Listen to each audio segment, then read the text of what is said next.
Welcome in, everybody. This is 12 News Today in AZ. I'm Troy Hayden. We're getting you going with a fast start to your morning this morning. Thursday, August 1st, here's what you need to know to start your day. As advertised, yes, a little monsoon moisture bubbling up. Quite a light show overhead if you've been outside. But now as the moisture weakens, what's the bottom line on the temperatures? And is there any more rain in the works? Details coming up in my weather impact. All right, let's get to news. This morning, we're learning new details about a deadly stabbing. Firefighters called to 17th Avenue in Grand about 9 yesterday morning. And when they got there, they found Gabriel Trejos stabbed several times. Police say Alexander Reyes was arrested nearby. Now he's facing a murder charge. Police have not shared a motive in the case. We are dedicated to keeping you safe. Scottsdale police are warning people not to try to catch predators on their own. Investigators say they had 2 recent incidents where teenagers chatted up adults online. Then they set up meetups to confront those adults. The department says this is very dangerous, and in most cases, these kinds of actions do not lead to successful prosecutions of child predators. They say if somebody's being targeted online, the best thing to do is call police. Scottsdale police, in fact, say setting up these stings yourself could actually leave you facing charges. Good news for drivers heading into the Northeast Valley. Southbound lanes of State Route 87 are reopened now south of Payson. The stretch of road has been closed for the past few days because of the sandstone fire burning in the area and the firefighting efforts there.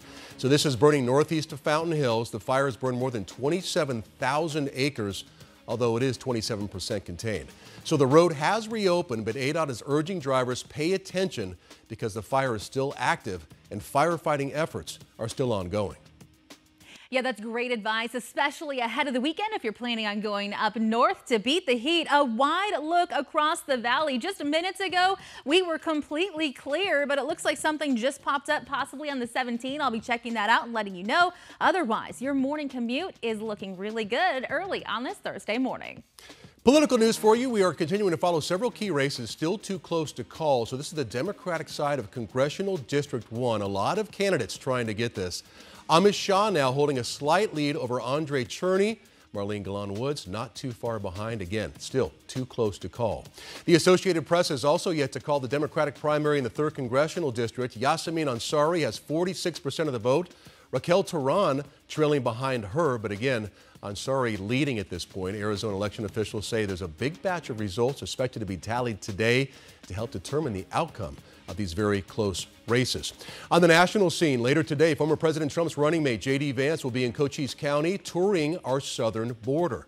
The Ohio senator held a rally in Glendale yesterday. He focused much of his speech on immigration and how issues at the border are affecting us here in Arizona. This is the first time Vance has spoken in Arizona since becoming the Republican VP candidate.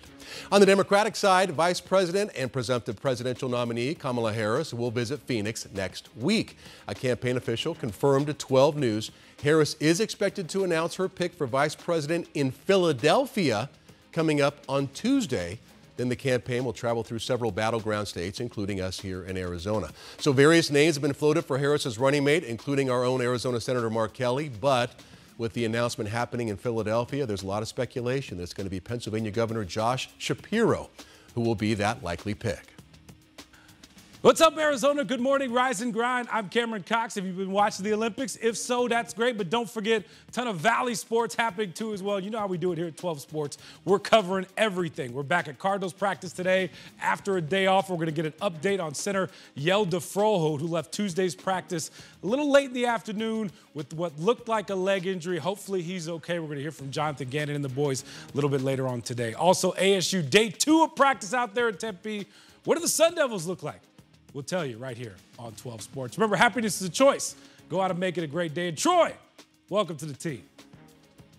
Feels like the first day of school, doesn't it? For not just us, but also a lot of students who will be heading back to class at Arizona's largest school district. Still ahead for you at 4:30. They are getting back to class today. 12 News journalist Troy Lynch is learning what changes families need to be prepared for this year. U.S. officials issuing new guidelines if you're flying with this. A dog coming up at 5.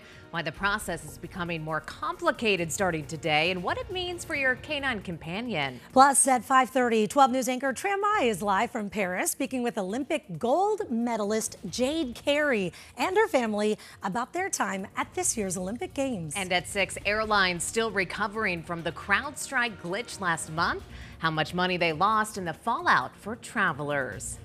Well, it is a big day here at 12 News. We are so excited. Thank you guys for being here. I'm Allison Rodriguez. I'm Emily Pritchard. This morning we are welcoming our newest member. It feels good to say welcome to Troy Hayden. Yeah, nice place you have here. Thanks for having me in. We spiffed it up a bit for you. Oh, yeah. Well, it looks great. You guys have been so welcoming, and I'm so happy to be part of this new team and ready to get going. I know. Sure. Well, I mean, you have been a fixture here in the state for so long now. I mean, you have such an amazing background with stories and journalism, and that's why we were excited to hear that you're going to be part of that team, just adding to that rich culture that we have here at 12 News. Well, you know, the great thing about Arizona is we all have so many stories to tell, and I can't wait to tell all of them and share and connect with you out here as viewers, and I'm super excited. Now, so it's weird because of the Olympics right now, Yes. so I'm working with you two for the next week and a half, which is great. Thank you so much for having me. Thanks for coming in. We'd like to keep you, but...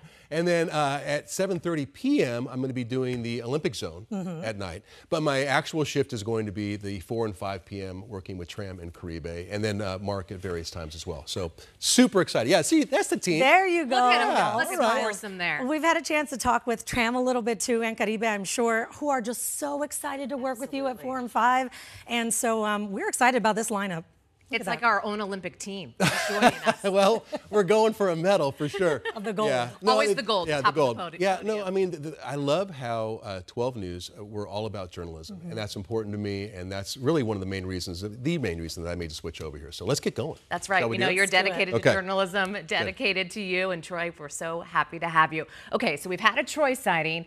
We also had a different sighting this morning. We're tracking rain in the valley. You got to take a look at this video this morning on the 51 coming into downtown Phoenix. Isn't that a nice sight to see a few sprinkles as we get that brief chance to use those windshield wipers, which, Allison, we don't always get to do. No, I had to make sure I remembered which nozzle that was on the car. I said, what? Meteorologist Ginger Jeffries here now. Okay, so Ginger, you actually called this yesterday saying we could see some this morning. Called it Monday, Allison. But welcome to Troy. Fun fact here, we went to the same high school It is so weird. Sacramento. I know. It is so weird. I think we grew up 2 streets away from each other. I'm trying to figure that out right now. But yeah, good stuff. So welcome, Troy. And yeah, as advertised, here's that wimpy moisture that I referred to as if you blink, you're going to miss it on Thursday morning. It is monsoon moisture, but it's just a teaser of what's to come. And yes, it's kind of kissing the valley right now as it's brushing the southwestern quadrant. We've got a little bit of activity. I think the biggest impact so far has been that light show that a lot of folks have seen. But yeah, certainly some cells just a little west of Guadalupe and a little southwest of Avondale. So no, this is not going to be a massive deluge of saturation. And as you can see, as I put Futurecast into motion, we've just got very isolated, sporadic showers. So what is the weather impact? Well, anytime we get this light of rain, it is a driving nightmare. It doesn't clean off the roads. It just kind of mixes with that oil that's on the surface. So it's very slick outside. Again, I am looking for some isolated showers through this evening with some lightning because of the moisture, though. We're talking about temperatures that are coming down. Highs at 107, but more monsoon moisture is on the horizon. I'll show you when. Coming up in a couple of minutes. Over to you.